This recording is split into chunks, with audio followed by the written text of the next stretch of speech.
Simon Squibb, an entrepreneur and investor who founded 19 companies and invested in over 80 startups over 35 years, shares 10 mistakes he would absolutely never make if he were to start from zero again. The 10 mistakes he mentioned are as follows. First, procrastination. Delaying tasks ultimately leads to spending time doing nothing but regretting it. He emphasizes the importance of action, advising particularly younger generations to recognize that time is limited and to make good use of the period when they can try things without much burden. Second, negative mindset. Negative thoughts like "I won't succeed" prevent execution and even attempting anything. He suggests reflecting on what one currently possesses and leveraging today's favorable environment where anyone can start a business with just a smartphone and Wi-Fi. Third, lack of focus. This habit, often called shiny object syndrome, leads to dabbling in many things but finishing none.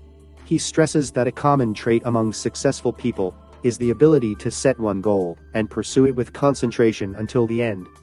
Fourth, staying in the comfort zone. Remaining in a familiar and comfortable comfort zone becomes a hindrance to growth.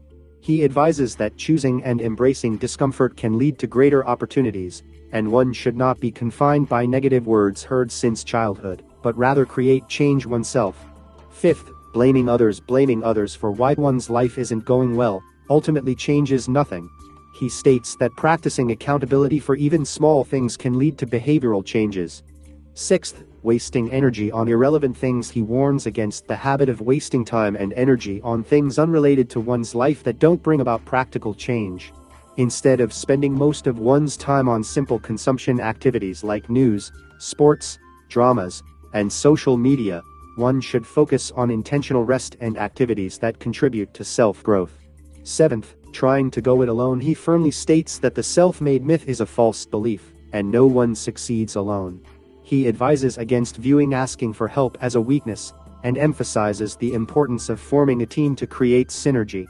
Eighth, overspending and increased living costs. Lifestyle inflation, where spending levels rise with income, increases fixed costs, and can lead to losing new challenges and freedom. He emphasizes that choosing long-term opportunities over short-term comfort by reducing expenses can lead to more choices. Ninth, trying to achieve too much at once. Overly ambitious ideas can prevent anything from starting. He suggests that adopting a think smaller strategy, beginning with small actions that can be done today, is crucial. 10th, sticking with things you don't like. Pouring precious time into work one doesn't enjoy ultimately leads to regret. He stresses the need for a strategic approach that focuses on what one loves and excels at, connecting this to business, rather than solely pursuing profit, stability, or social recognition.